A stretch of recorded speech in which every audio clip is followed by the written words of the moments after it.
Baik, bismillahirrahmanirrahim. Assalamualaikum warahmatullahi wabarakatuh. Selamat malam semuanya. Waalaikumsalam warahmatullahi wabarakatuh. Selamat malam, Pak. Waalaikumsalam. Selamat malam, Baik. Pak. Bagaimana kabarnya Ibu dan Bapak semua malam hari ini? Sehat semuanya? Baik, Pak. Alhamdulillah baik, Pak. Alhamdulillah ya. Semuanya sudah di rumah atau ada yang masih di kantor? Sudah di rumah, Pak. Di rumah, Pak. Masih di kantor, Pak. Pak Depi. Masih kerja, Pak. Kalau di tempat kerja? Mohon izin, Pak. Saya masih di jalan, Pak. Iya. Pak, ini Siska di mana ini kantor? Di rumah, Pak. Di rumah ya. Oke, baik. Apakah ada yang di kantor ini? Saya, Pak, lagi kerja, Pak, di gudang. Pak Febri ya. Pak Febri di kantor ya. Oke. Saya baru pulang kerja, Pak. Maaf. Baru pulang kerja ya. Iya, lagi jalan, Pak. Bentar lagi dari rumah saya. Mohon maaf, Pak. Oke.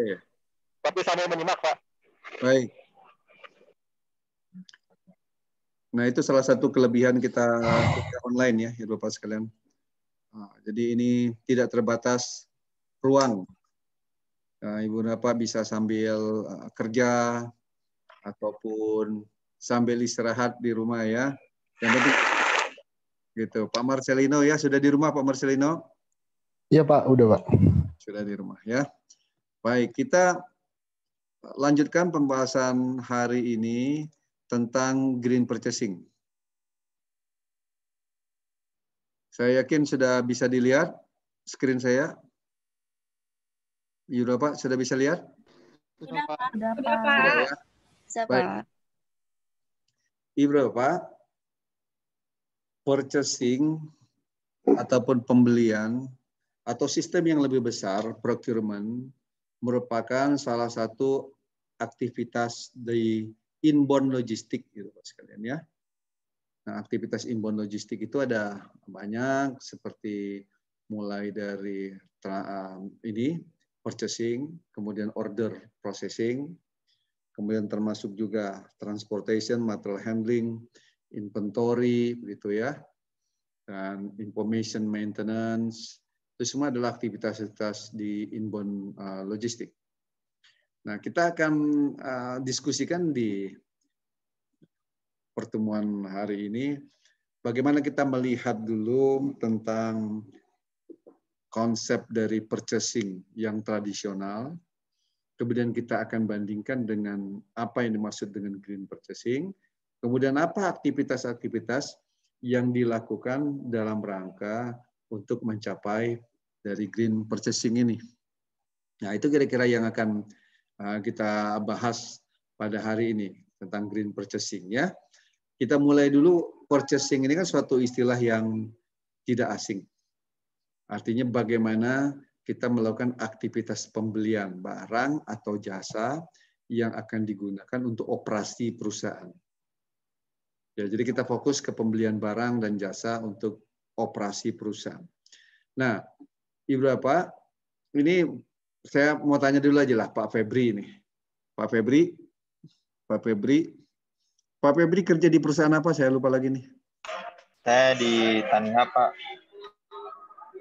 Tanihub, Pak. Tanihub. E-commerce sayur-sayuran, Pak. Oke. Oh ya, e-commerce sayur-sayuran.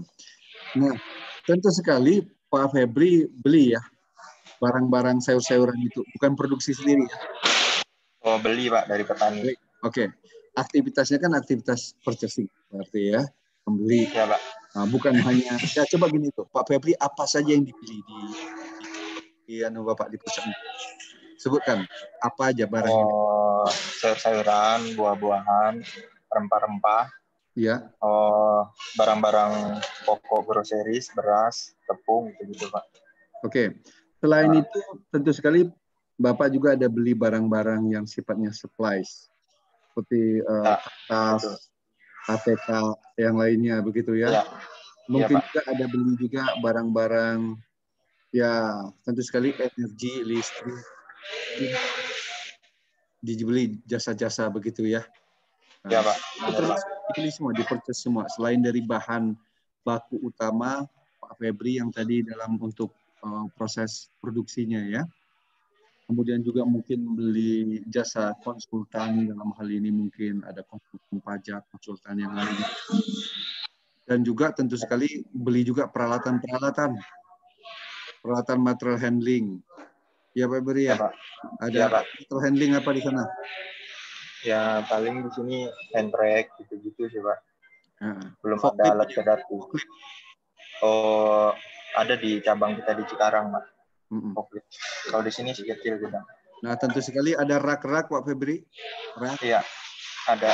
Ada kontainer mungkin, kontainer untuk kontainer box untuk ayam-ayam beku ada.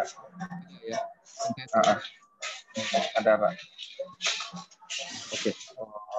Keranjang-keranjang juga. Keranjang, betul.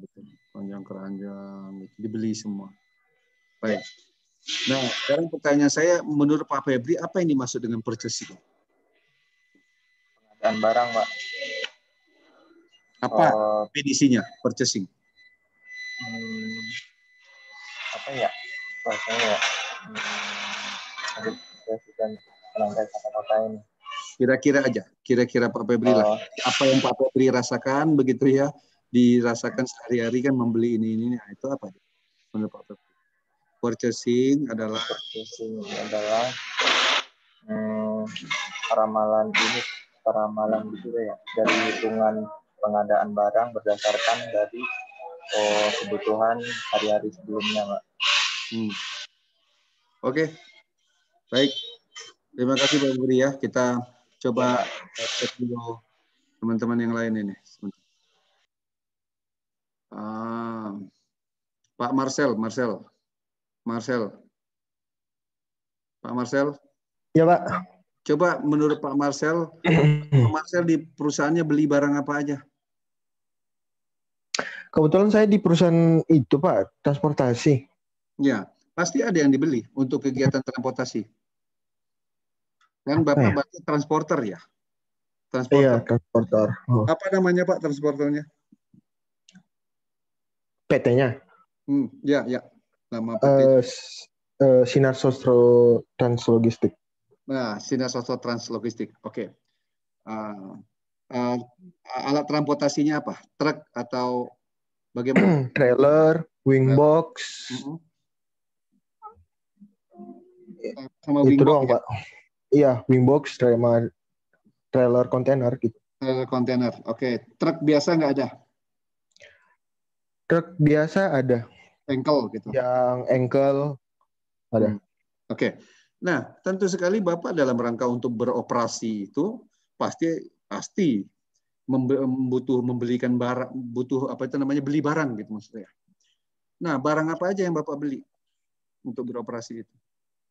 Mungkin itu ya Pak, untuk pemeliharaan kendaraan ya, kayak seperti ban, boli, ya oli. Itu dibeli Bapak atau beli langsung ke bengkel atau bagaimana itu? Beli sendiri? Enggak, kita kan ada itu Pak. Saya kan bagian operasional nih, ada bagian maintenance-nya Pak. Jadi itu yang tanggung jawab mereka. Kita cuma pengaturan rute. Spare part. Ya, spare part. Ada bagiannya sendiri lah. Oke. Nah, selain itu apa lagi dibeli Pak? Untuk menjalankan kendaraan itu butuh apa itu Bapak? Ya, solar. Pak. Oli gitu ya? Oli, ya. Seperti itu. Dasar aja Pak. Jadi menurut Bapak apa material yang paling besar? Bukan investasi ya. Kalau investasi artinya sebenarnya misalkan truk itu kan investasi ya, beli. Oke. Tapi kan dibeli sekali. Yang ini maksudnya beli rutin. Yang beli rutin tapi nilainya besar. Apa saja? Ban ya Pak. Ban itu ya. Mahal ya. Oke. Lumayan Pak. Kemudian spare part mungkin ya. Tapi solar juga ada kebutuhan yang besar ya. Setiap hari kan pakai solar ya. Iya. Solar itu pasti. Kalau oli kan bulanan Pak. Bulanan. Pasti. Ya. Jadi terutama ban juga itu dalam kurun waktu tertentu ya. Tapi sekali beli kan mahal ya. Oke. Itu kan barang-barang yang di-purchase ya. Yang dibeli. Belum lagi Bapak mungkin ada vendor-vendor yang lainnya di perusahaannya beli ya kalau alat tulis kantor jelas itu ya, barang-barang supplies lainnya, makanan, minuman, catering begitu ada mungkin. Kalau makanan sih makan di itu Pak, kantin kantor gitu. Oke. Ya paling itu Kan Pak, itu kan cuma perusahaan paling punya, berarti kan dia beli bahan makanan ya untuk iya, dimasak di kantin kan. iya. Nah, itu termasuk dibeli, Pak. Jadi segala sesuatu yang dibeli oleh perusahaan dalam rangka untuk melaksanakan aktivitas operasi. Nah, itu Iya. ya barang-barang makanan, minuman, supplies lah, masuk dalam barang-barang penunjang gitu ya. Oke, sekarang menurut Pak Marcel, apa ya definisi dari purchasing itu? Kan tadi sudah disebutkan ya, tadi membeli barang-barang begini. Nah, apa menurut Pak Iya. Marcel? Purchasing itu menurut saya tuh kayak kita harus mengetahui ya kita mau beli barang nih. Dari sekian banyak vendor kita harus beli melalui apa kualitasnya, kuantitasnya, apa dengan harga yang baik. Itu menunjang barang yang dia berikan enggak. Jadi banyak aspek yang harus kita lihat sebelum kita bayar satu barang itu, Pak. Mungkin dalam pemilihan itu ya, Pak, harga yang terbaik, kualitas sama kuantitas barang tersebut, Pak, dari supplier yang kita pilih yang menurut kita baik, Pak. Mungkin kegiatan purchasing itu, Pak, mencakupi aspek-aspek itu. Iya. Oke, bagus. Pak Marcel, jadi ada beberapa hal yang perlu dipertimbangkan dalam purchasing, seperti quantity, price-nya, begitu ya. Price juga. Price juga termasuk delivery-nya, begitu ya. Iya, apa dia nyampe tepat waktu. Tepat waktu kan, karena itu kita perhatikan. Baik, mari kita lihat beberapa definisi ini ya. Jadi saya ngambil definisi yang populer, di mana purchasing itu adalah management control for purchasing goods and service. Yang dibeli oleh perusahaan itu adalah selain barang juga jasa. Nah, ada banyak jasa yang dibeli tadi, seperti misalkan jasa internet, jasa telekomunikasi, telepon biasa, mungkin kantor ya. Ada jasa konsultan. Jasa konsultan juga macam-macam, itu kita konsultan pajak, konsultan perencanaan bisnis, macam-macam. Ada jasa-jasa yang kita beli. Walaupun misal kita memproduksi barang, tetapi ada jasa yang kita beli. Apalagi seperti perusahaan Pak Marcel adalah service. Service tapi yang dibeli adalah barang-barang yang sifatnya tangible, goods, gitu tadi kan. Jadi kalau bahasa Indonesia-nya manajemen yang mengendalikan pembelian barang dan jasa berdasarkan right authorization. Nah, kita di sini sebut dengan right authorization itu adalah kepemilikan yang tepat atau yang benar. Apa saja yang kita ingin membeli barang dan jasa itu dengan ketepatan pemilikannya, gitu ya. Artinya kita memiliki barang itu dengan tepat. Satu, tadi yang sudah disebutkan, right price, tepat harga, artinya harganya kompetitif. Kemudian juga right quality, kualitinya sesuai dengan standar yang kita tentukan. Right quantity juga jumlahnya. Kemudian dari supplier yang tepat kita pilih. Jadi ada seleksi vendor dengan kontrak yang tepat, right term dan right time. Makanya kalau kita lihat di sini kan ada beberapa right. Right apa aja? Price, quality, quantity, supplier, term, and time. Berapa ya? Itu definisi umum. Jadi Pak Marcel tadi sudah bagus menyampaikannya. Kemudian tujuannya kita itu membeli barang dan jasa itu tujuannya untuk apa? Pertama, maintain the quality and value of the company product or service. Dengan membeli barang dan jasa tadi dengan 7 right ini, ya, 7 right ya. 4, 5, 6 ya, 6 right lah. Dengan 6 tepat ini tadi, kita ingin menjamin bahwa quality barang dan jasa yang kita belikan itu bisa kita pertahankan. Nah, kedua juga adalah kita ingin minimize the inventory cost. Dengan pembelian barang dan jasa yang baik, kita ingin Tujuannya mendukung dari inventory cost yang minimum. Kemudian yang ketiga adalah ensuring the availability of resource company operation. Menjamin ketersediaan barang-barang ini. Saat kita butuhkan, barang-barangnya ada. Nah, tentu sekali ini perlu ada bagian purchasing yang mempersiapkan barang-barang itu sehingga pada saat dibutuhkan barangnya ada. Dalam jumlah yang cukup, mutu juga yang sesuai dengan spek yang diinginkan oleh user. Artinya kan kalau perusahaan-perusahaan ini kan ada user-usernya.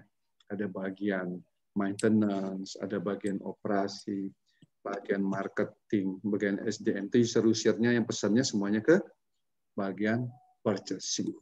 Dan tentu sekali pembelian barang yang sesuai dengan six right tadi ini ingin meningkatkan competitive position of the company. Membeli barang yang sesuai dengan six right ini, perusahaan mendapatkan input yang baik dari segi kualitas barang, kuantitas, apa itu namanya juga price dan waktu, sehingga bisa memberikan servis, pelayanan atau membuat produk yang sesuai dengan tuntutan pelanggan. Oke, ini definisi kita mengenai purchasing. Sekarang selanjutnya mari kita lihat siklus purchasing.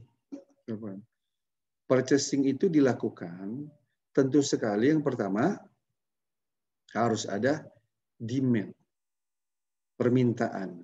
Siapa yang meminta? Bu Rian, siapa yang meminta Bu Rian? Demand-nya dari siapa? Demand-nya yang dari yang membutuhkan, Pak, atau customer? Bukan.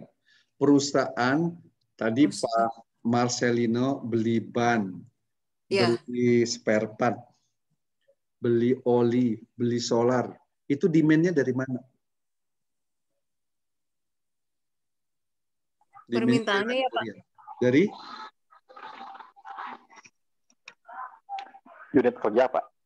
Nah, dari unit kerja atau dari unit kerja atau usernya di dalam perusahaan kan? Ya sebut ya user lah. Atau unit kerja atau bagian-bagian yang terkait di dalam perusahaan.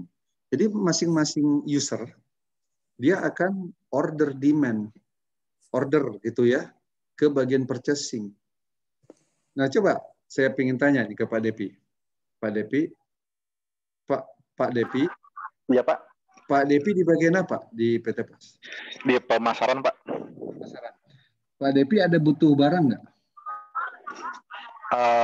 Untuk menunjang kegiatan pemasaran Pak Depi? Iya, kebutuhan marketing, Pak. Kayak misalkan apa namanya tuh brosur kayak gitu, Pak. Brosur. Kalau itu brosur Bapak cetak sendiri atau ada bagian tersendiri yang mengadakannya? Kalau untuk saat ini sih di pusat, Pak, terpusat, Pak, untuk pencetakan itu, Pak. Jadi Bapak, gimana itu bagian Bapak ada ordernya bagaimana caranya? Pengen tahu saya prosedurnya gimana? Biasanya kita membuat surat permintaan, Pak. Surat permintaan ke kantor pusat, nanti dikirim berdasarkan permintaan kita, Pak. Berarti dikirim ke kantor pusat ya, Pak ya? Iya, betul, Pak. Oh, ya. Itu order dari seluruh Indonesia kirim kantor pusat dulu semuanya? Biasanya sih, Pak, di regional. Kebetulan kita kan di Bandung dekat di kantor pusat, jadi kita ini motong ini, Pak. Motong jalurnya aja gitu kan biar tepat, Pak. Biasanya ke regional masing-masing, Pak, ke kantor regional biasanya tuh. Biasanya ke regional ya? Iya, ke kantor regional masing-masing, Pak. Iya. Oke. Nah, itu maksudnya Pak Depi sebagai user itu akan mengorder ke bagian purchasing-nya. Nanti purchasing kan akan mengolah itu. Artinya mungkin akan disatukan dengan order-order yang lainnya sesuai due date-nya lah. Pak Depi mungkin mengordernya kuantitinya, speknya seperti apa, waktunya kapan. Begitu mesti pengadaan due date-nya ya. Oke. Nah, dari situ, dari order yang masuk, permintaan-permintaan dari berbagai bidang, kemudian bagian pembelian akan melakukan appraisal of source of supply. Melakukan penilaian atau mencari supplier, membuat database supplier. Melakukan, mungkin ada banyak proposal-proposal dari vendor-vendor yang masuk. Ya, kemudian dia kumpulkan database-nya. Ya, sudah pasti kalau bagian purchasing itu sudah punya. Kemudian nanti dilakukan supplier selection, pilih supplier, entah lewat tender atau penunjukan. Selanjutnya diorder ke supplier, ada kontrak pembeliannya berapa dan sebagainya, sudah cocok lah negosiasi dan sebagainya, order. Selanjutnya maka akan dimonitor dari kedatangan barang tersebut, order monitoring. Nah, kemudian kalau barangnya sudah datang, ini incoming goods, maka ini barang akan diapakan ini, Pak Depi? Kalau barang datang nih ke tempat Bapak dari suppliernya. Biasanya dibukukan, Pak. Dibukukan ke daftar ini, Pak. Daftar stok, Pak. Bapak periksa dulu nggak, Pak? Iya, diperiksa dulu, Pak. Dicocokkan, diperiksa. Oh, kuantitinya.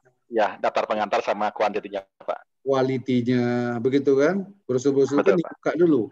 Mana tahu tidak sesuai dengan spek yang Bapak minta, warnanya biru kok jadi hitam, tulisan berubah dan sebagainya, kan bisa jadi, atau ada yang robek, begitu ya Pak DP ya? Iya, betul Pak. Biasanya kalau di perusahaan-perusahaan namanya ada bagian masuk QC. Tentu sekali diperiksa. Periksa quality control. Nah, baik kuantitinya, kualitinya, tentu sekali cocok dengan order kita. Setelah itu baru Pak Depi katakan tadi, di stock management, dimasukkan, dibukukan, ya disimpan di persediaan kita. Nah, lebih lanjut setelah disimpan kan tentu sekali ada barang dikeluarkan, begitu ya, artinya dipakai. Ya betul Pak, pemakaian. Kemudian kalau misalkan gudang besar itu kan ada ribuan atau ratusan atau ribuan item. Jenisnya ada banyak, setiap jenis ada kuantitinya banyak. Maka tentu sekali ini harus dilakukan audit. Apa yang diaudit itu? Siapa yang tahu? Apa yang diaudit? Barang kita di gudang itu apa yang diaudit? Apa jumlahnya, Pak? Jumlah yang ada di gudang, Pak. Oke, kuantiti ya. Iya, Pak. Ya. Terus apa lagi? Kualitasnya juga, Pak. Kualitasnya, Pak. Kualitas. Nah, kalau kita memvalidasi jumlah berdasarkan apa? Berdasarkan purchase order-nya, Pak. Purchase order. Yang lainnya? Sekarang Sisa. Dari monitoring gudang, Pak. Saya kasih ilustrasi dulu. Misalkan begini, kita lakukan stock take atau stock of name ya. Stock take. Ada barang kodenya A01. Jumlahnya 100 yang ada di rak. Nah, ini mau divalidasi dengan mana? Betul nggak jumlahnya 100 ini? Dengan apa? Antara fisik dan laporannya, Pak. Catatan. Dengan catatan ya. Oke. Ya. Jadi, apakah Ibu dan Bapak ini ada yang kerja di gudang menggunakan WMS nggak? Warehouse Management System. Masih manual, Pak. Manual ya? Ya. Iya, Pak, masih manual. Kalau kita mempunyai sistem informasi di gudang, tentunya seluruh data itu terrecord di WMS kita, Warehouse Management System kita. Ya kan? Itu yang mau kita validasi. Di sistem kita bilang 100. Nah, setelah kita cek, bisa jadi lebih, bisa jadi kurang barang itu. Bisa jadi isinya 130 atau bahkan tinggal 70 barang itu. Ya kan? Tentu sekali banyak penyebabnya. Tidak cocoknya antara realitas dengan sistem. Itu yang mau diauditing. Ya, diauditing. Ya, nah, jadi siklusnya seperti ini. Nanti diauditing, dievaluasi. Setelah itu nanti kita beli barang lagi, begitu kan? Untuk mengisi stok kita. Nah, ini kita sebut sebagai siklus persediaan. Siklus purchasing. Sekarang mari kita lihat. Kita kaitkan sekarang dengan ini green purchasing. Berapa ya? Green purchasing. Kita lihat dulu definisi yang dari Carter dan CDC. 2001 menjelaskan bahwa yang masuk dengan green purchasing itu adalah environmentally friendly initiative that enable to purchase product of material. Artinya apa Ibu Bapak sekalian? Pembelian barang atau material yang memperhatikan atau yang ramah lingkungan. To meet environmental require of buying. Jadi sesuai, cocok dengan requirement atau persyaratan lingkungan oleh perusahaan pembeli. Jadi perusahaan pembeli sekarang membeli barang dan jasa itu dia menetapkan salah satu requirement-nya, spesifikasinya gitu, adalah aspek-aspek yang ramah lingkungan. Nah, seperti apa aspek-aspek yang ramah lingkungan? Ini kita lihat nih. Misalkan buying product and services that are more energy efficient. Artinya barang yang kita beli itu nanti membutuhkan energi yang lebih efisien dalam hal penggunaannya. Less toxic, racun, ya, tidak mengandung racun. Safer for worker, aman dalam menggunakannya. Kalau ban nanti tidak meledak saat digunakan, jadi baru dipakai berapa kilometer meledak menyebabkan kecelakaan, misalkan ya. Have recycled, bisa didaur ulang. Kemudian juga less packaging, packagingnya minim, tapi barangnya aman, tapi packaging minim. Nah, ini hal-hal yang perlu diperhatikan dalam hal pembelian. Maksudnya kita lebih jauh melihatnya begini.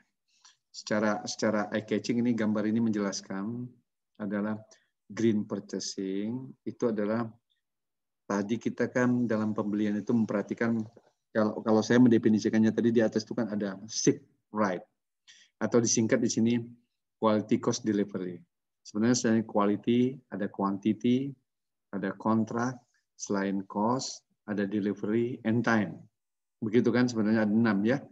Nah, ditambah dengan satu lagi adalah aspek environment. Tadi apa tadi environment? Salah satu ya misalkan less packaging, safer walking, kemudian less toxic, racun tidak ada beracun, efisiensi energi, misalkan. Bisa didaur ulang, can be recycled, reuse, remanufacturing misalkan ya. Itu dimasukkan dalam requirement pembelian kita. Maka kalau itu kita masukkan, maka kita sudah mengadopsi konsep green purchasing. Itu maksudnya. Apabila kita mengadopsi ini, artinya kita sudah menggunakan konsep green purchasing dibandingkan dengan kita tidak menggunakan aspek environmental. Hanya fokus pada QCD aja, quality cost and delivery misalkan. Barangnya berbahaya, tidak jadi perhatian. Packagingnya boros, tidak jadi masalah. Begitu misalkan aspek lingkungan tidak diperhatikan, maka kita belum mengadopsi green purchasing. Baik. Dalam green purchasing ada purchase, ada bisnisnya. Kalau kita bisa melakukan itu, ini kita sedang menggerakkan green market. Jadi green purchasing encourage environmentally conscious management and eco-product development through the market. Dengan kita menggunakan konsep green purchasing ini, maka sebenarnya kita sedang turut membangun suatu pasar yang memperhatikan aspek green. Oke, green input di sebelah kiri, kemudian outputnya adalah reduce waste, pollution, hazardous, substance, carbon dioxide, and also consider 5 RS. Ada 5 RS yang kita considerin, yang kita konsiderasi atau kita pertimbangkan. Nah, 5 R itu apa saja? Bu Yulia, Bu Awal, 5R itu apa saja?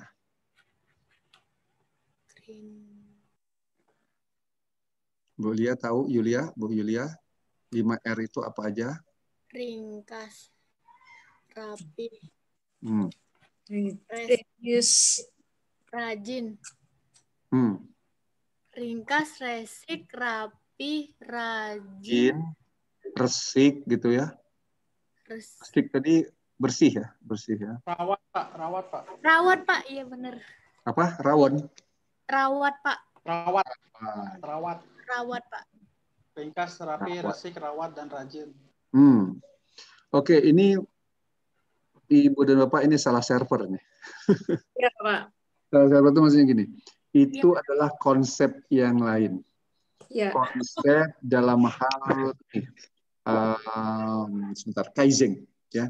Kaizen atau konsep dalam hal just in time. Ya, kita dalam hal ini dalam memperlakukan barang itu kita melakukannya 5R. Gitu ya. Dalam memperlakukan barang. Ini konsep yang lain dalam konsep green. Dalam konsep reuse apa ya? Niluh, coba Niluh. Reduce. Oke. Recycle, replace. Itu, Pak. Oke. Itu ya. Tambahin lagi, Pak. Siapa yang bisa tambahin? Repair. Refuse. Pak. Reject, Pak. Reject. Replenish. Ya. Apa lagi? Reuse. Ya. Recycle. Reject, Pak. Reject itu rusak ya? Ya, refuse. Manufacturing. Ya. Baik. Ibu Bapak. Yang kita maksud di sini adalah satu, barang-barang yang kaitan dengan yang kita beli itu sedapat mungkin. Satu adalah reduce. Apa yang di-reduce? To use less its volume, size, or degree. Kita mempertimbangkan barang-barang yang volumenya lebih kecil, ukuran lebih kecil, atau size, ukuran atau tingkatannya lebih kecil. Maksudnya barangnya sesimpel mungkin, tapi sesuai dengan spek kita. Apalagi ini juga dikaitkan dengan hal mentransport barang itu. Bagaimana nanti mentransport barang itu bisa full nanti dimasukkan ke truk, ya, sehingga kita bisa dalam hal volume bisa memaksimumkan. Artinya tidak mubazir dalam hal volume. Yang kedua adalah reuse. Reuse artinya apa? Reuse bisa digunakan kembali, Pak. Bisa digunakan kembali. Bisa digunakan kembali ya. To use again especially in different way. Digunakan kembali terutama dengan cara yang berbeda. Yang waktu minggu lalu saya kasih contoh adalah packaging. Bisa digunakan apa? Packaging dari hanger, Pak. Bisa jadi hanger. Itu contohnya. Itu berarti reuse. Tidak dibuang barangnya, tapi bisa bermanfaat. Nah, kebanyakan packaging sekarang ya kalau sudah di packaging mana ya, dus itu sudah tinggal dibuang saja ya, atau dibakar gitu. Kasih pemulung lah. Ini malah kalau dus masih kepake. Kasih ke pemulung. Kemudian juga memungkinkan barang yang dibeli itu nanti bisa di recycle. Ini saya mau tanya tadi, kalau ban itu ya, Pak Marcel, ada barang yang bisa digunakan ulang, di recycle kalau ban, dan di reuse, atau di repair lah, mungkin ban. Di vulkan lagi, Pak. Bisa di vulkanisir lagi ya? Iya, bisa. Bisa ya, karena memang harga ban truk itu mahal ya. Iya, ban asli itu mahal. Berapa harganya saya juga nggak tahu itu. Satu berapa, Pak? Satu pieces tergantung mereknya, Pak. Berapa, Pak? Kasih 5 jutaan lah. Yang paling bagus. Itu ban kontainer ya? Iya, ban kontainer. 1,5 juta. Sehingga kalau di Indonesia itu ada perusahaan lagi yang bisa memvokalisirnya, begitu ya, Pak Marcel ya. Jadi ada vendor lagi ya. Ban itu nanti dimasukkan ke vendor, terus kemudian divulkanisir ya. Iya, pakai vendor dia, Pak. Ada vendor yang buat yang Vulka, Pak. Nah, Vulka ya. Dilapisi lagi gitu ya, dilapisi lagi dan ya. Karena memang harganya mahal. Jadi dia ini bisa di repair gitu ya. Repair atau recondition lah itu ya. Nah, kalau konsep yang recycle ini adalah converting waste material into the new material. Di-convert, misalkan gini, bahan bekas dihancurkan lagi jadi barang yang lain. Misalkan jadi bentuk-bentuk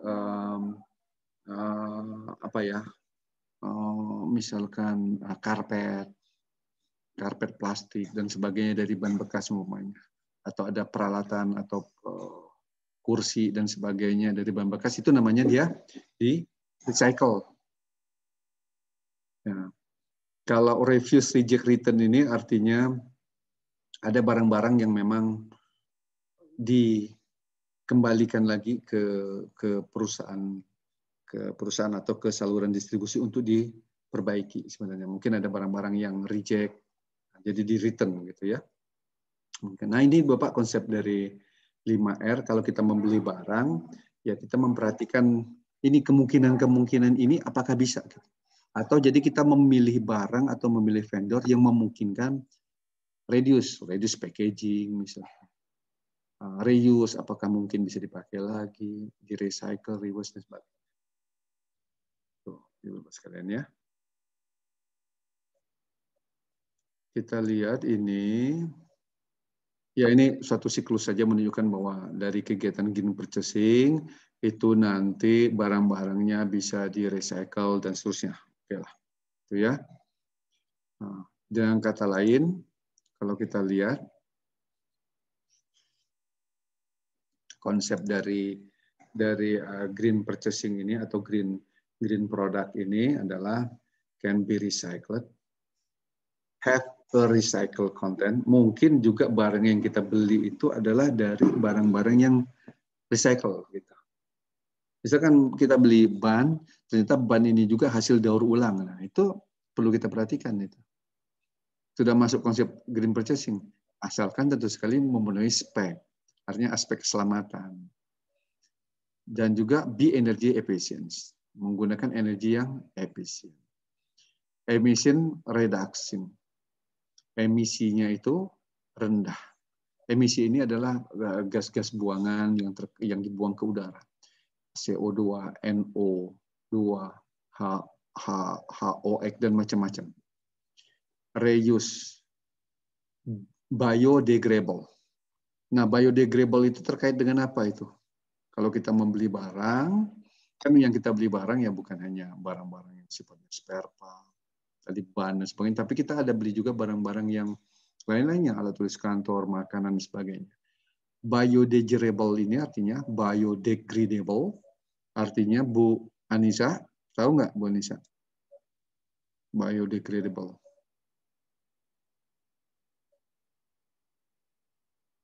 Bu Anissa? Wah, Bu Anissa kemana ini? Awal, Bu Awal? Pak Kresna, Pak Kresna? Ya, Pak. Awal dengar Pak Kresna? Pak Kresna? Pak Kresna dengar?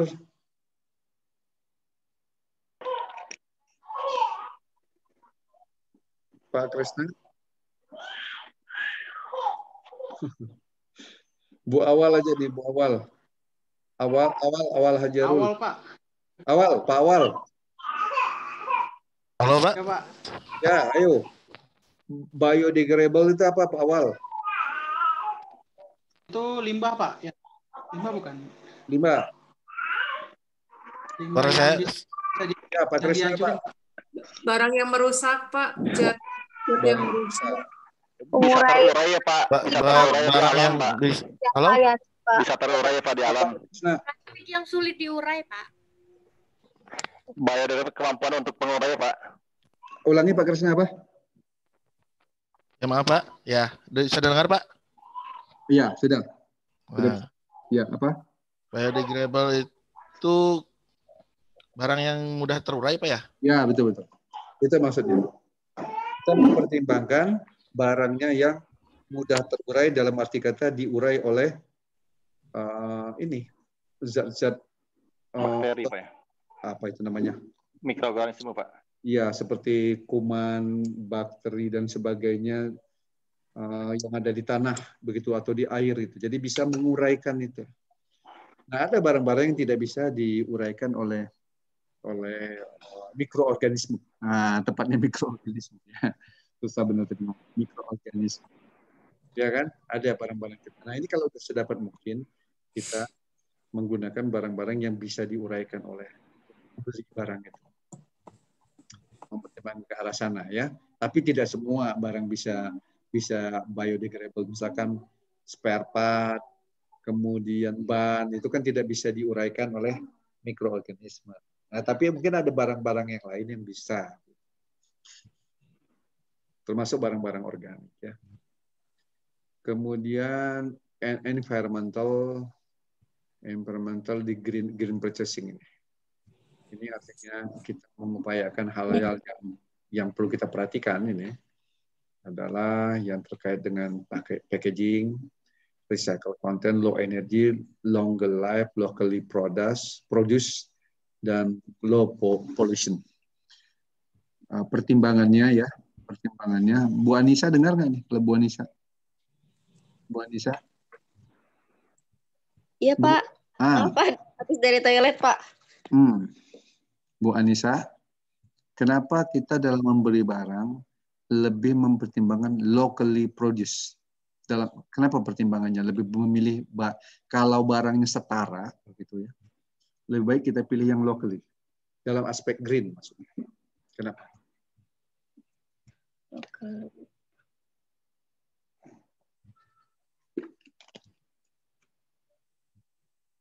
Dari aspek green. Kenapa membeli barang lokal itu lebih green dibanding dengan kita impor barang? Dari aspek green purchasing-nya. Apa ya, Pak? Apa ya? Bu Siva?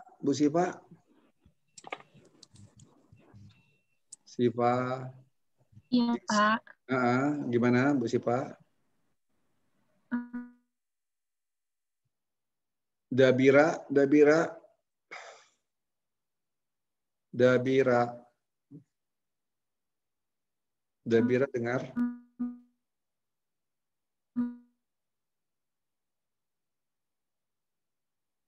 Siapa bisa memberikan pendapat? Saya bisa memberikan pendapat? Pak, silakan.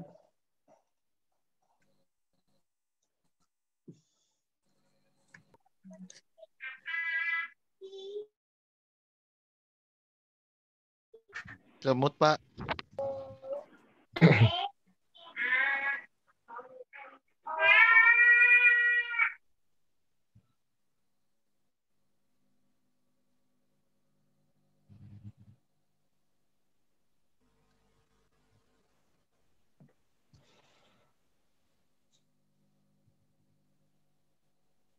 Masih ke mute Pak.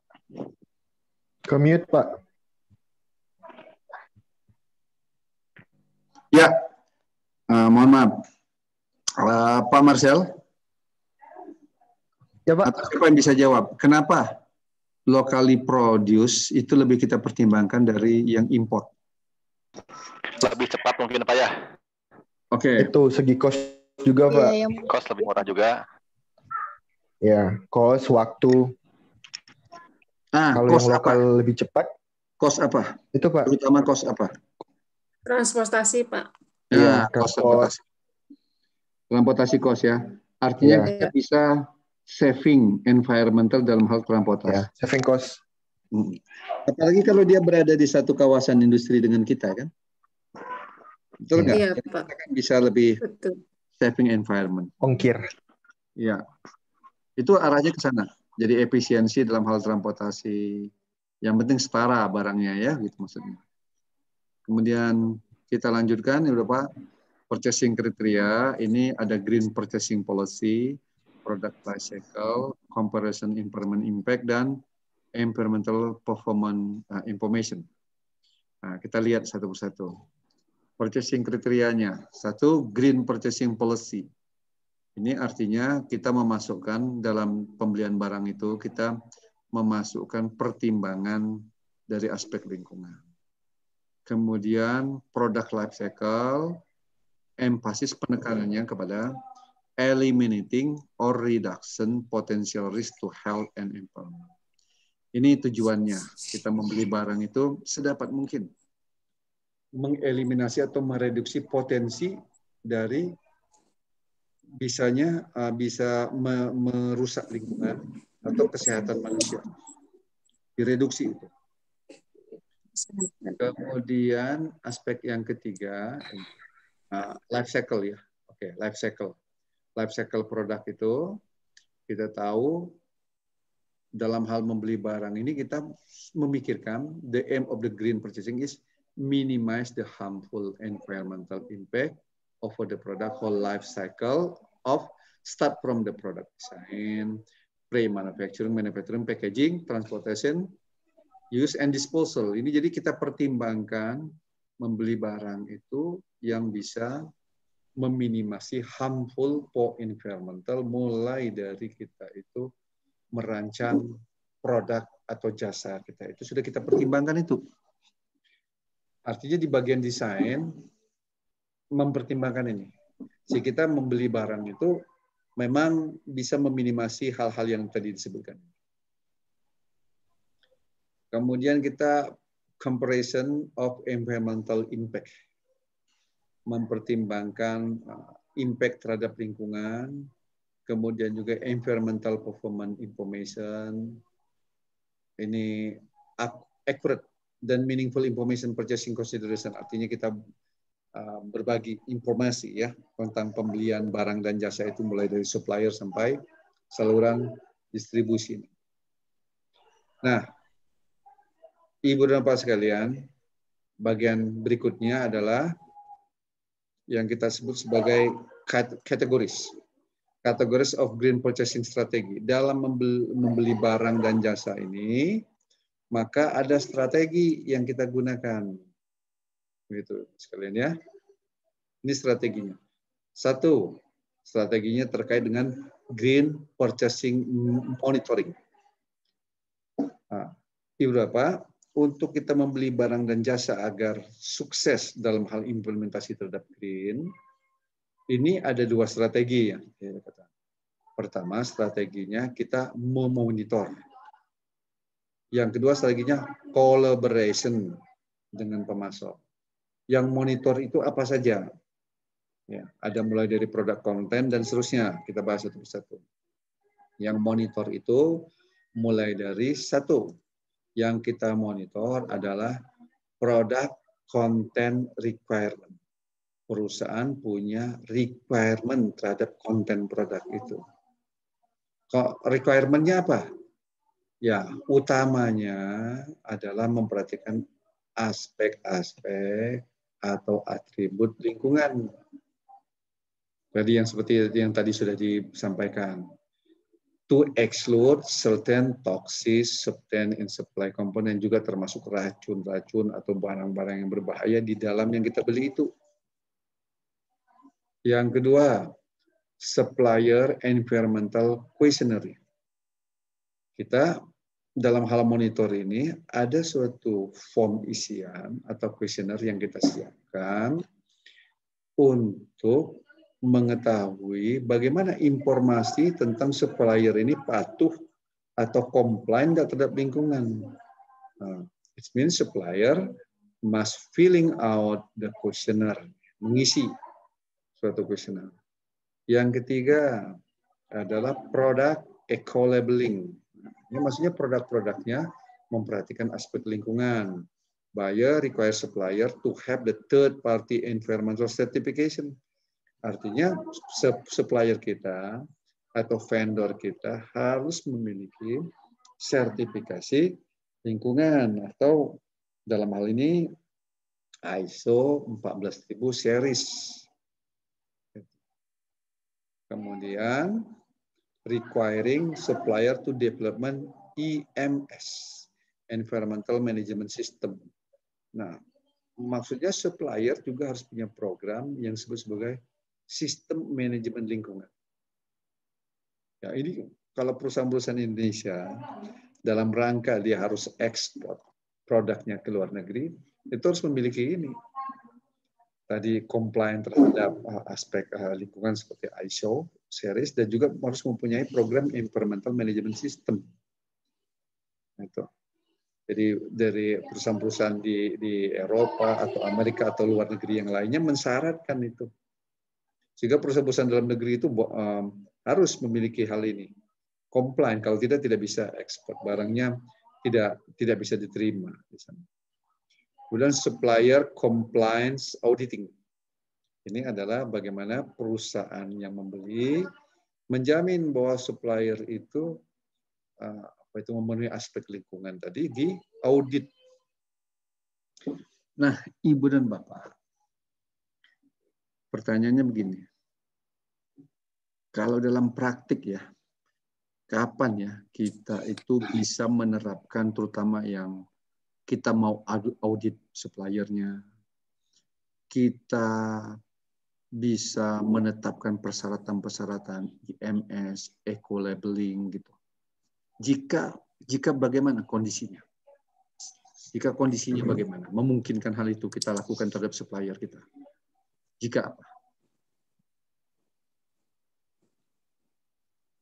Jika kondisinya bagaimana dalam hal membeli itu? Ayo Ibu Bapak, bagaimana? Pak Depi. Tender mungkin Pak ya? Ya? Tender. Oke. Di tender kan apa gimana? Tender. Ya, yang lainnya, Pak Krisna, dalam posisi kita bisa menekankan ini kepada supplier itu, bagaimana kondisi di lapangan itu? Memungkinkan hal itu. Jika apa?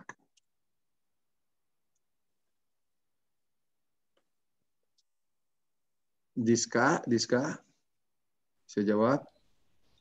Iya, Pak. Iya, Pak. Bisa? Mungkin kalau misalnya lagi urgent gitu kali ya, apalagi butuh banget.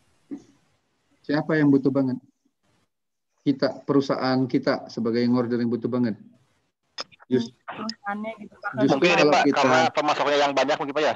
Justru kalau kitanya yang banyak butuh jadi banget, pilihan. Kalau kitanya yang butuh banget tidak bisa menerapkan. Tadi gimana Pak? Siapa tadi yang jawab? Itu Pak, mungkin karena pemasoknya yang banyak Pak, jadi kita seleksi dulu mungkin Pak ya. Seleksi. Oke. Dengan kata lain, bahwa minimal posisi pembeli dengan pemasok itu setara. Maksimal pembeli lebih unggul daripada pemasok. Yaitu tadi seperti Pak Depi katakan, kalau pembeli lebih unggul dari pemasok, kita melakukan apa? Tender. Ya. Tender. Artinya posisi kita lebih unggul. Tapi kalau memang pemasoknya itu hanya satu, dan kita tergantung kepada dia, namanya ya, dia bilang boleh beli, mau beli silakan, tidak silakan begitu. Dan tidak ada pemasok yang lainnya. Itu kita susah menerapkan requirement yang terkait dengan aspek lingkungan. Iya Pak, betul. Ya, gitu. Kalau Pak Marcel itu beli ban bisa merek apa aja Pak Marcel? Banyak ya Pak. Banyak nggak? Banyak. Lebih. Artinya kan bisa pilih ya Pak Marcel ya, Pak vendornya kan? Bisa pilih. Kalau cuma satu aja merek ban yang tersedia umpamanya, ya kita harus terima. Misalkan bannya itu ternyata tidak bisa didaur ulang, siapa boleh buat gitu misalkan. Tapi tentu sekali kita sekarang karena kita ingin daur ulang, nah ban apa biasanya yang bagus didaur ulang itu Pak Marcel? Gajah tunggal. Gajah tunggal ya? Iya. Dalam negeri itu ya, produksi dalam negeri ya, gajah tunggalnya. Iya. Jadi kalau di maksudnya di apa itu namanya tadi recycle, bukan recycle, istilahnya apa tadi Pak Marcel di bannya di apa tadi? Di vulkanisir. Di apa Pak? Di vulkanisir ya. Nah, vulkanisir. Itu aspek keselamatannya gimana Pak? Kalau untuk ban gajah tunggal? Itu kan kalau di vulka kan pasti kan beda sama yang baru kan. Ya pasti ada mungkin daya tahan umurnya beda sama yang kita beli baru. Aspek keselamatan sih ya nggak pengaruh juga sih Pak kalau udah mau hampir habis bannya. Pas yang pengaruh cuma umur usia bannya doang Pak.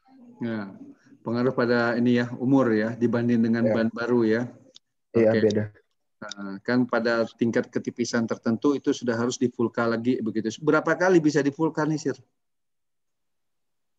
Maksimal 2 kali. Itu pun tergantung bannya, Pak. Setelah itu diapain tuh ban? Dijual, dibuang. Dijual atau dibuang ya. Nah, karena akan ada lagi perusahaan yang akan menampung itu, yang untuk bisa didaur ulang itu. Oke. Baik. Kita lanjutkan ya, Bapak sekalian. Berikutnya ini adalah terkait dengan measurement ya. Coba. Green Purchasing Performance Measurement. Nah, kenapa loncat ke measurement? Harusnya ada collaboration dulu ini. Collaboration. Oke. Yang collaboration ini tadi kita kan monitor. Kalau kita ingin sukses pembelian ya, monitor menetapkan berbagai syarat. Yang kedua, kalau kita juga sudah bekerja sama dengan pemasok.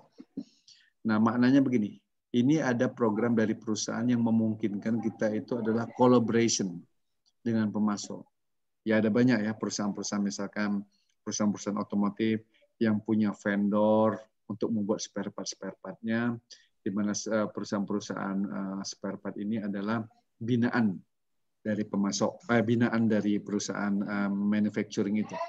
Nah, misalkan, dalam hal ini itu program collaboration ini bisa ditetapkan, Bapak sekalian. Jadi mulai dari produk stewardship, artinya penataan dari produk tersebut, artinya perusahaan yang membeli ikut juga bertanggung jawab untuk reducing the negative environmental impact, mereduksi dampak negatif. Oke. Yang kedua adalah juga dalam hal collaboration design. Ya, reduce the quantity of supplier. Kemudian juga dalam mengeducating supplier bagaimana bisa menggunakan mengadopsi isu-isu lingkungan. Kemudian joint development of clean production with supplier. Nah, ini tentu sekali perusahaan-perusahaan yang saya katakan tadi, sebuah perusahaan manufacture atau perusahaan induknya begitu ya, bisa juga induk, memiliki supplier yang memang binaannya atau partnership-nya. Sehingga program-program ini bisa diterapkan. Aspek lingkungan bisa dimasukkan. Jadi selain bicara dia berkolaborasi dalam hal quality, price, juga memasukkan aspek lingkungan. Ya ini sudah diimplementasikan, Bapak ya. Artinya sekalian perusahaan itu kolaborasinya dalam hal tadi quality and price juga memasukkan aspek lingkungan. Nah, bagian berikutnya ini adalah tadi measurement. Ini measurement. Measurement ini penting dilakukan, mengukur kinerja dari green purchasing. Ya, ini tahap-tahapannya. Ada timnya, kemudian menetapkan suatu goal atau tujuan dari green ini, kemudian juga menentukan metode atau tool, kemudian juga menetapkan indikator apa yang digunakan, kemudian barulah mengembangkan suatu pengukuran green supply chain. Nah, yang saya ingin tanyakan, kira-kira metode apa yang Ibu dan Bapak ketahui dalam rangka untuk mengukur ini green purchasing ya, green purchasing ini. Menggunakan metode apa kira-kira bisa digunakan?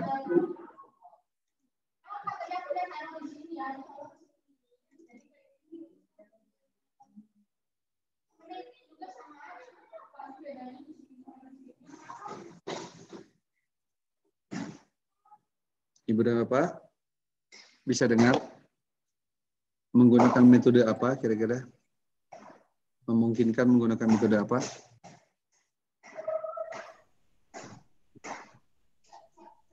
Ada yang tahu? Enggak, Pak. Pak Kresna, Dahira, Siva, Niluh, Bu Niluh, tahu nggak? Enggak, Pak. Enggak. Pak, belum tahu. Belum tahu, Ya, Pak. ini indikatornya ada banyak ya. Kita bisa menggunakan green purchasing itu. Kalau kita misalkan begini, Bapak itu searching ya, searching di Google. Ada riset-riset tentang begini aja. Indikator green purchasing, .pdf. Itu akan ketemu itu, indikator-indikator yang digunakan dalam hal mengukur kinerja green purchasing. Nah, saya tunjukkan sebuah indikator yang menggunakan konsep balance scorecard. Ada 4 perspektif yang dilihat di sini, yaitu finansialnya, internal proses, kemudian juga aspek customer, dan aspek learning and growth. Nah, dari aspek finansial misalnya kan, kalau kita akan mengukur green purchasing, maka kita akan lihat begini. Jangan dikaitkan dengan yang green-nya aja.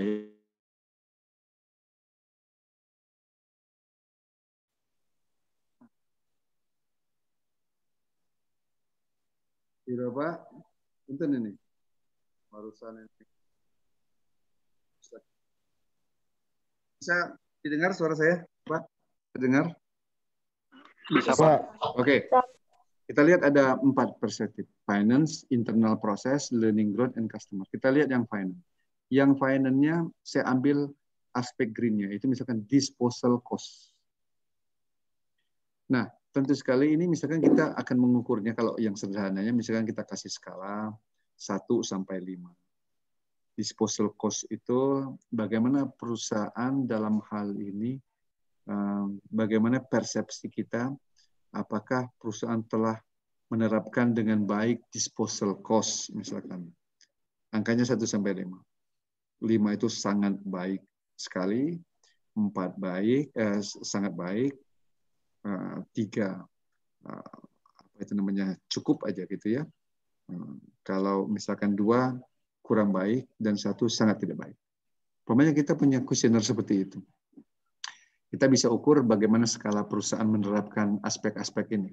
Disposal cost, recycle revenue, kemudian revenue from green product, kemudian cost avoidance from environmental action, kemudian internal process, misalkan energy use, greenhouse gas emission, hazardous material, kemudian energy consumption, kemudian yang customer-nya green product, product safety, kemudian learning growth-nya, learning growth misalkan dikaitkan dengan ini, employee with the incentive related to the environmental goal, dan sebagainya. Ini adalah aspek-aspek atau dengan kata lain adalah indikator yang bisa digunakan dalam rangka mengukur sebuah perusahaan bagaimana telah mengimplementasikan green purchasing apa tidak. Nah, itu Ibu Bapak sekalian yang kita bahas pada hari ini, mulai dari apa yang dimaksud dengan purchasing, perbedaan dengan green purchasing, kemudian apa saja ruang lingkup yang bisa dilakukan dalam green purchasing, kemudian bagaimana strateginya dalam hal green purchasing, strategi monitor dan strategi kerjasama atau collaboration, dan bagian terakhir adalah how to measure the green purchasing performance in one company. Oke. Nah, mungkin Ibu Bapak ada yang mau didiskusikan, silakan.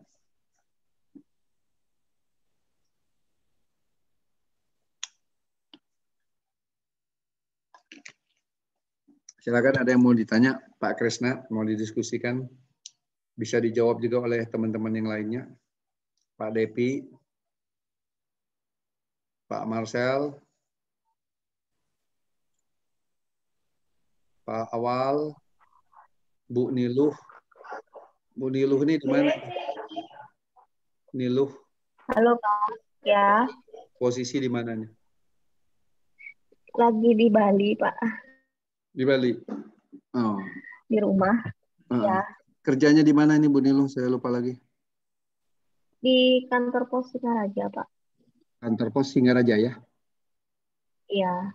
Singaraja. Oke. Singaraja itu kabupaten ya, Bu ya? Di kabupaten, Bu? Bali Utara. Ya? Kabupaten Geleng, Kota Singaraja Pak. Gitu. Oh, Kota Singaraja. Oke. Bu, ada yang mau ditanyakan atau didiskusikan? Silakan, Bu Niluh.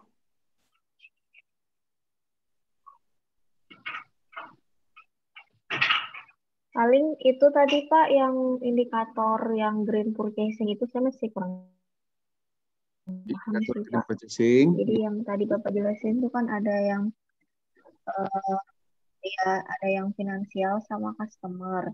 Ya. Jadi kalau di perusahaan logistik itu selama ini kira-kira yang udah diterapin tuh apa aja ya Pak? Soalnya kalau di PT Pos sendiri sepertinya itu masih belum gitu. Kalau di perusahaan lain, mungkin teman-teman yang lain apa sudah menerapkan atau gimana? Ingin menanyakan kembali ke Bu Niluh ya, setelah kita pelajari. Ya. Apa yang bisa diterapkan di PT Pos dalam hal green purchasing? Coba menurut Bu Niluh. Dalam hal apa PT Pos membeli apa, bisa menerapkan konsep green purchasing kepada pemasoknya? Kira-kira dalam hal membeli apa dulu? Barang apa yang memungkinkan? Kalau selama ini sih gini Pak, kalau green purchasing-nya kami itu kan ada pengadaan ATK juga. Kalau untuk green-nya masih belum sih Pak, cuman untuk mengurangi biaya biasanya mengurangi penggunaan kertas kayak gitu sih selama ini Pak. Gitu. Oke, kalau mengurangi penggunaan kertas berarti green operation. Iya, green purchasing-nya, umpama ya, membeli kertas, ada beberapa merek kertas, misalkan ini, kita teliti ya. Apakah kertas ini, dia tentu sekali bahan bakunya kayu, diambil dari hutan tanaman industri, atau dia dari bukan hutan tanaman industri. Itu salah satu kriteria misalkan kita membeli dari aspek green. Jadi kalau hutan tanaman industri kita beli umpama ya, membeli itu. Nah, apalagi yang dibeli oleh PT Pos gitu. Kalau Ibu membelinya. Cuman kertas saja. Kalau di kantor UPT seperti saya sih yang kayak ATK gitu atau barang packing paling gitu Pak. Di UPT kantor KPLK seperti saya. Kalau untuk yang lain belum sih Pak. Kalau untuk packing itu juga kadang-kadang kalau ada permintaan dari pelanggan Pak. Kantong enggak ya? Kantong misalkan ya. Oke. Nah, jadi suppliernya mungkin banyak barang-barang ATK begitu ya, barang-barang ATK. Tetapi saya nggak tahu ada barang-barang besar apa yang diberi oleh PT Pos. Tapi kalau misalkan untuk yang Ibu tadi kembali ke pertanyaan perusahaan transporter seperti tadi Pak Marcel, nah itu bisa yang seperti tadi kita diskusikan tadi. Nah, iya Pak. Kalau perusahaannya manufacturing, barang itu bisa ada banyak barang-barang yang dibeli gitu. Iya. Banyak barang dibeli. Kalau misalkan PT Pos sedikit membeli barang apalagi tadi cuman ATK, ya itu kan terbatas ya. Artinya barang-barang itu kalau mau selektif ya kita harus teliti dulu, misalkan ya. Iya, Pak. Kalau misalkan membeli dalam jumlah yang besar, kita ada vendornya. Nah, vendornya itu yang kita minta untuk supaya memenuhi persyaratan itu. Misalkan gini, pengadaan kertasnya dalam jumlah banyak. Misalkan dalam sekali pengadaan itu misalkan 1000 rim, umpama ya. 1000 rim. Kan jumlahnya besar. Kita ingin bahwa kriterianya adalah kertas ini dari hutan tanaman industri. Kertas ini diproduksi dalam negeri, umpamanya. Kemudian juga perusahaan kertasnya itu memiliki ISO 14000 series. Nah, itu bisa diterapkan. Kalau kita membeli dalam jumlah banyak. Tapi kalau ibu cuma belinya 1 rim, 2 rim kan tinggal beli di toko ya. Nah, itu. Tapi bisa memilih juga mungkin dipelajari dulu latar belakang perusahaan-perusahaan dari merek tersebut. Kalau perusahaan manufaktur ini tadi yang membeli barang dalam jumlah yang dari supplier vendornya banyak, begitu ya. Ini bisa menerapkan perusahaan itu akan mengukur kinerjanya menggunakan ini tadi, finance, internal, customer, dan learning growth. Nah, itu maksudnya. Kalau perusahaan manufaktur yang membeli dalam jumlah banyak, vendornya banyak, nah kemungkinan dia lebih mungkin mengimplementasikannya dalam aspek. Begitu Bu Nil. Ada yang lain mau diskusi? Iya Pak, makasih Pak. Izin bertanya Pak. Silakan. Bu Dabira ya, silakan Dabira. Iya Pak. Saat misalnya perusahaan itu biasanya pakai dashboard untuk report gitu, untuk laporan setiap harinya. Nah, di satu waktu mereka mengganti itu menjadi real time dashboard, dalam arti yang awalnya perlu pembelian spidol, penghapus, isi tinta dan lain-lain, dan boardnya dan lain-lainnya. Itu mereka ganti menjadi layar monitor gitu. Apakah itu termasuk green purchasing Pak dalam pembelian layar monitor itu? Ya, tadi seperti yang saya jawab tadi, itu namanya kita green operation atau green manufacturing. Operation kita. Yang tadi kita beroperasi menggunakan sesuatu yang tadi seperti Ibu katakan pakai dashboard, sekarang itu dieliminir, direduction. Sebuah perusahaan yang tadinya menggunakan bahan baku 10 untuk memproduksi suatu barang, dengan adanya kemajuan teknologi atau menggunakan inovasi, memproduksi dalam quantity, quality yang sama atau lebih baik, menggunakan bahan baku cuma 5. Itu namanya dia green operation atau green manufacturing. Nah, green purchasing ini adalah memang barang itu yang harus kita beli. Barang yang harus kita beli, Ibu misalkan mau beli tadi monitor, kan mau di-purchase kan, Bu ya, monitornya. Nah, Ibu memperhatikan perusahaan yang memproduksi monitor itu adalah perusahaan yang memang sudah eco-labeling. Perusahaan yang memperhatikan aspek lingkungan. Misalkan dia punya sertifikasi ISO, bahan yang digunakan itu terstandar ramah lingkungan dan sebagainya. Jadi kalau kita melakukan efisiensi proses dalam operasi kita, itu namanya green operation. Itu tugas nomor 2, green operation. Begitu Bu.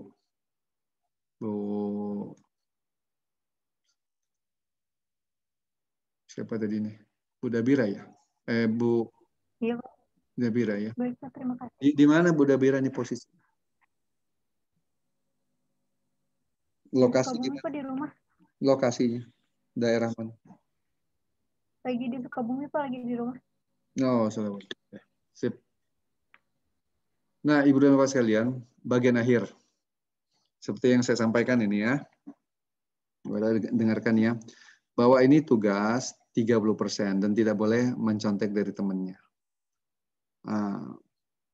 Saya lihat ada tadi sudah saya umumkan ada banyak yang belum mengerjakan tugasnya. Ada 1, 2, dan 3. Nanti Bapak yang tidak mengerjakan tugas tidak bisa memperoleh nilai B. Nah, B aja tidak bisa itu. Jadi maksimum nilainya C. Jadi sayang kalau Ibu Bapak tidak mengerjakan tugas ini. Nah, tugas ke-4 ini adalah setiap mahasiswa mencari di internet satu perusahaan yang telah mengimplementasikan green purchasing to purchase material or service. Explain the green purchasing criteria. Jelaskan kriterianya apa saja yang digunakan dalam barang itu. Bisa dipahami, Bapak, tugasnya? Bisa, Pak. Bisa, Bisa, Pak. ya? Bisa, Pak. Sebuah perusahaan yang mengimplementasikan konsep green purchasing dalam membeli material atau jasa, dan kriterianya apa digunakannya. Begitu. Misalkan perusahaan ibu dan bapak sendiri juga boleh. Seperti Pak Marcelino tadi di perusahaannya sendiri boleh. Contoh kasus nanti Bapak lampirkan gambarnya, foto produk atau barang yang dibeli ya. Barang yang dibeli itu lampirkan fotonya. Vendornya siapa, kriterianya apa. Yang jelas kriterianya bisa ditampilkan ya. 5 lembar saja cukup. Maksimum 5 lembar. PPT-nya. Ini Bapak jelas tugasnya? Iya, jelas. Jelas ya? Ya, Pak. Pak, punten Pak, bisa di absen lagi Pak. Yang tadi belum mengumpulin tugas Pak. Saya sudah masukin Pak. Mohon dicek udah masuk apa belum ya? Iya. Sebentar ya Bapak. Baik, Ibu Bapak ya, saya stop